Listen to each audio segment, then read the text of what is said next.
Ladies and gentlemen, today we are here to finally talk about the problem, the main fucking problem in WWE.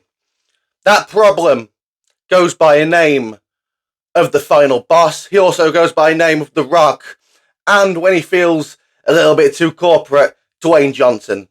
Ladies and gentlemen, The Rock is killing WWE with his ego, his stupid ideas that he never actually follows through with, and his inconsistency, okay? Now, I know all about inconsistency because I'm incredibly inconsistent on YouTube, okay? And when I'm inconsistent, shit goes downhill, right? Mentally and literally with the analytics, okay? The Rock came back last year to take Cody Rhodes' WrestleMania spot. And he did that because Black Adam, the film he starred in, the film he had so much creative control in, flopped. Even Henry Cavill couldn't save that fucking movie, okay? So he came back, he got a board of directors job with WWE. What does he actually do? I don't know, okay? He got a board of directors job, he got loads of stock and shit, right? And then he comes out, Cody gives him the WrestleMania match for reasons. They realized that was an absolute disaster. They switch it up, The Rock turns heel. Fantastic. I couldn't be happier. And then as they continued this storyline up to building up to WrestleMania 40, there were some good moments. But those good moments made Cody Rhodes look like a massive bitch. Made Seth Rollins look like a massive bitch. And the rest of it was mediocre because they didn't really know what story to tell. They made it about Cody. They made it about Dusty. The Rock, he wants to get Cody's blood on the belt. But they didn't really have a plan of what they needed to do week to week. It's like they was just coming up with it on the fly. And I didn't like that, right? Now, we come to Bad Blood last year, where The Rock came out. He did the throat slit. I got there in the end. He did that. He counted to 3. And that was it, okay? And because of that moment, the Hell in a Cell match on that exact show between CM Punk and Drew McIntyre was made the opening match, right? You don't really have a Hell in a Cell match with that much blood and animosity as the opener. But they needed to do that because The Rock was going to come out at the end, okay? Everyone wants to see The Rock, right? So we got that. Then we get the build to Survivor Series and Survivor Series itself, okay? Now, very clearly, in my opinion, The Rock was supposed to be involved in this some way, some form, somehow, okay? With the way that they was building to it, the way that they had to linger on people at the end of Survivor Series, just linger, make us think, oh, what's going to happen? And nothing happened, right? I think The Rock was supposed to come out at Survivor Series to do something to build a match with Roman Reigns, okay? And then after Roman Reigns, we deal with the Cody Rhodes stuff, or just before that, maybe, right? He had two things that he needed to do. Build a match with Roman, build a match with Cody, have them separately at separate times. That's all he needed to do. Have those matches, and he can go away, and we're happy, right?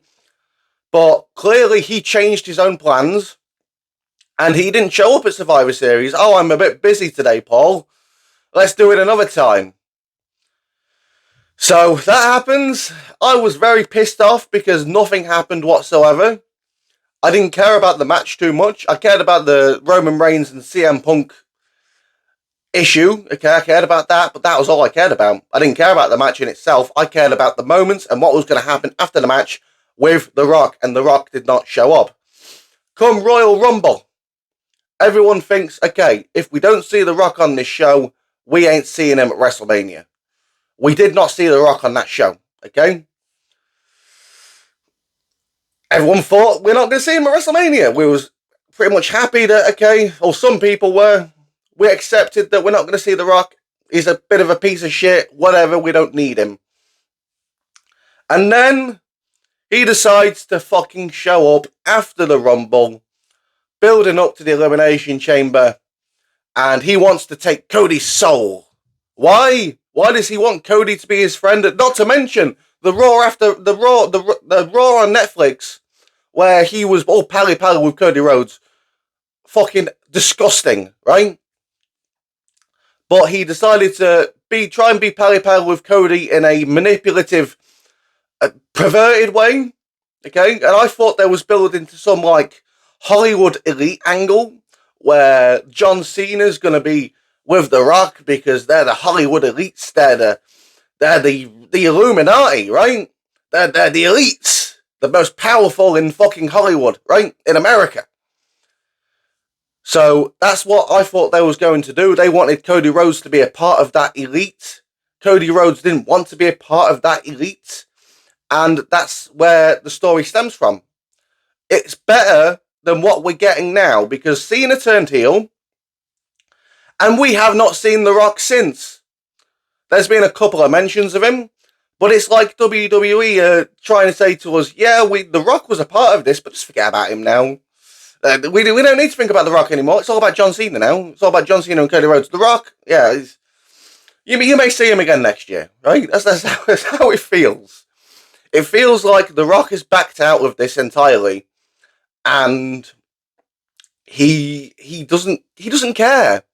The Rock does not care about professional wrestling. I do not care what he says. He does not care about modern day wrestling. He cares about his own career, his own public perception, and he knows that wrestling fans are clamoring for The Rock, for Stone Cold Steve Austin, for these older Attitude Era guys to come back and shake things up. He knows that. He's using that to his advantage, and he's fucking it all up at the same time.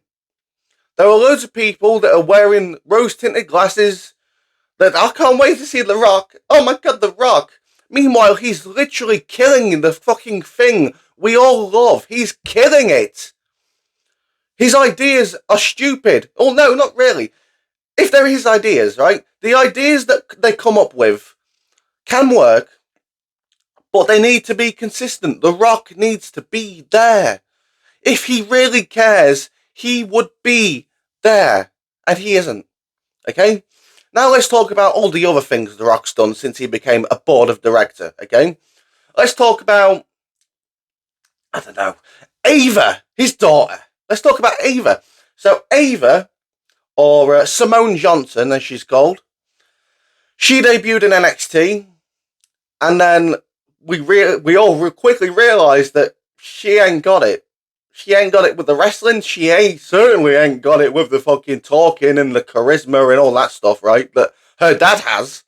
She don't have none of that, right? So, what do?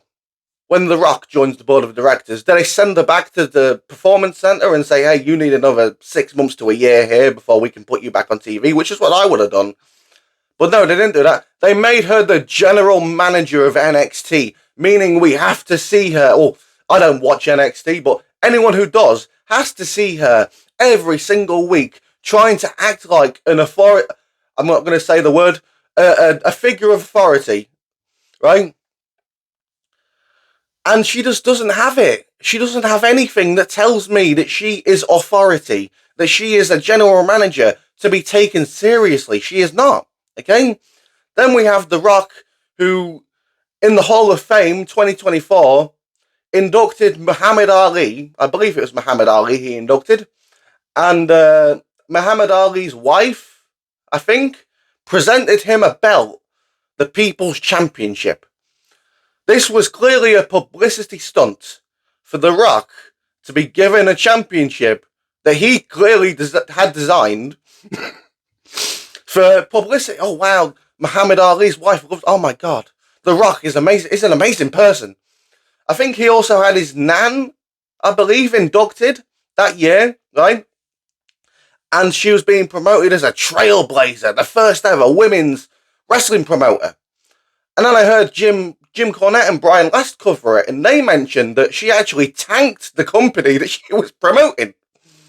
Right? So it's like they're twisting history. They're trying to make The Rock look good. They're trying to make his family look good, right? And some of his family are good, okay? Even though some of them aren't actually blood related, like Roman and the Usos, they're still connected in a way, okay? But he just keeps doing this stupid shit that nobody wants. Nobody wants any of this, right? Do we want The Rock? Yes. But we want him to be a consistent character when he decides to involve himself in a storyline. We also don't want him to put his family members in positions that they don't deserve to be in. I'm starting to personally believe that Jey Uso only won that Royal Rumble match because Dwayne says, hey, you know, that Yeet guy, he probably don't even know Jay's name. That Yeet guy, he's making you loads of money and he's related to me. He needs to win the Royal Rumble. Because it feels like Triple H never had a plan for Jey Uso for WrestleMania, especially with Gunther, because the build's been absolute wank. It's all just been so shit. And I know there's going to be a lot of you that don't like what I'm saying, but I don't care. I don't care if you don't like it. What I care about is for WWE to be better again, because right now it feels like that there's somebody there pulling the strings of Triple H. And it's not Vince. Vince is long gone. It's Dwayne. Dwayne is the one who's fucking making everything in WWE awful, okay? Now, is Triple H, like, innocent in all of this? No. I can imagine Triple H, some of his ideas aren't very good as well, right? You can't be perfect. But when you've got someone like The Rock, who's just fucking up everything, and then deciding to disappear when he's already fucked up everything. I'm going to fuck up everything and I'm going to leave. Triple H isn't exactly left with much to do. He's trying to rectify what The Rock has done, okay? I believe we were supposed to get Cody Rhodes, Randy Orton, okay? I believe WrestleMania card was supposed to be completely different to what it is now, okay? Maybe Gunther versus CM Punk, right? But because The Rock has fucked everything up, everyone's been left without a match, and Triple H has had to try and put some puzzle pieces together that don't quite fit to just try and salvage WrestleMania 41. If you don't see that, you need to start seeing that, because that's what I see. That's why I've not made any videos apart from yesterday for the last 3 weeks, because I can see that Dwayne is killing this fucking company. I don't care how many tickets they're selling. I don't care about what their ratings are.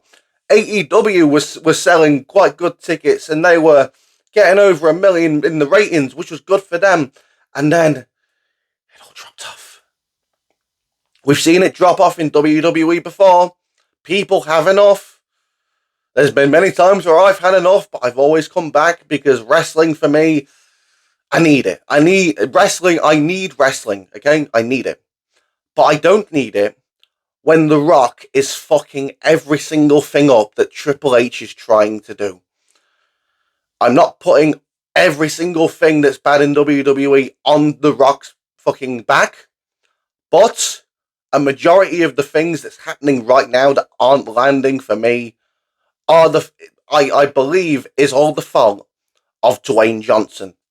So, let me know what you guys think in the comments below. Am I being too harsh on The Rock? Or am I spot on? I think I'm pretty spot on with this one, right? Fuck Dwayne. Dwayne, Rock, you're never going to watch this video, obviously, because who the fuck am I? But if you ever do, magically, somehow, come across this, which you won't, but let's say you do, fuck off. If you're not going to be consistent, we don't need you. And that's all I've got to say. Like, subscribe, follow me on XD Crossman25. Thanks for watching, and I'll see you soon.